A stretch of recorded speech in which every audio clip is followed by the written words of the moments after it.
The idea of a Porsche crossover vehicle is still crazy to many, but you know what? It sells. Last year alone, 44% of all Porsche vehicles sold in America were the Cayenne. With the availability of 5 engines developing 7 different levels of power, there's something for everyone. But we can't review just any Porsche Cayenne. We had to get the most ridiculous of the bunch, the GTS in this bright peridot green color.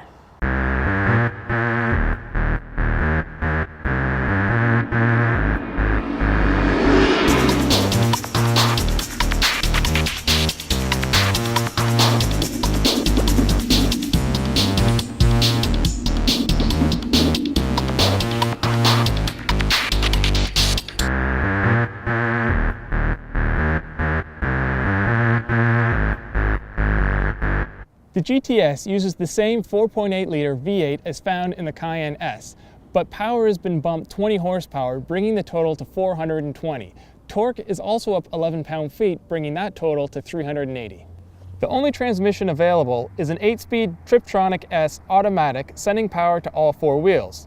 The nearly 4,600-pound Cayenne is estimated to return 15 mpg city and 21 mpg highway. The base price for the Cayenne GTS is $83,300, but our test vehicle's price escalated to $106,685 after options and destination charges. By selecting the GTS exclusive peridot paint, you have the choice of selecting the peridot interior.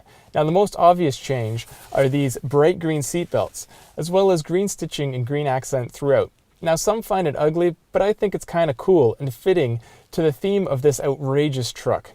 The center console is a mess of buttons, and they're a little tricky to figure out at first, but once you figure out what button is what, it becomes pretty intuitive. And like all Porsche vehicles, they're set up high so the driver can access them easy and keep their eyes on the road. However, there's only one button that matters, and that is the Sport button, because that opens up the baffles and the exhaust and lets that glorious V8 sound in.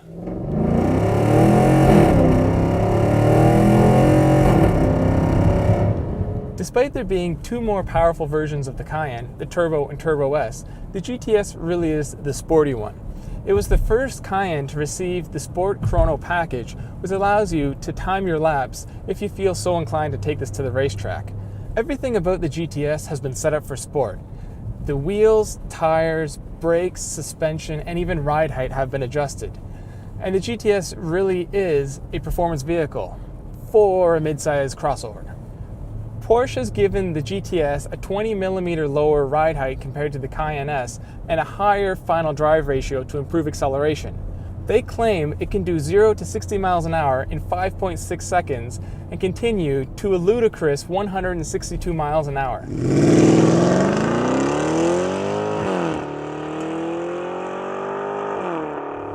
The Cayenne features a height-adjustable air suspension that offers 10.5 inches of ground clearance at its highest setting and 6.2 inches at its lowest. Once you hit 86 miles per hour, it will go down to its second lowest setting, which is sort of the highway mode. This rig handles like no other crossover I've driven. Forget the Porsche steering feel, the chassis is just so composed in the corners, and in sport mode there's such a lack of body roll. Now, don't get me wrong, this doesn't have 911 levels of grip or Cayman levels of finesse. This is more of a vehicle that needs to just be tossed into a corner and use its brutish power to pull itself out. And as long as you drive it like that, you'll have a lot of fun with it. As extravagant as the Cayenne may drive and look, there still is a practical side to it. It can tow over 7,700 pounds, seat 4, 5 in a pinch, and carry 63 cubic feet of cargo. But don't think I'm saying the Cayenne is a practical choice. But when has buying a Porsche ever been a practical choice, especially one that's over $100,000?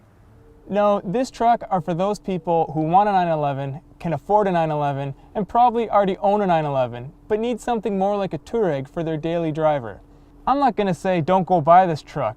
In fact, I'm gonna say if you can afford it, grab it, because it is a blast.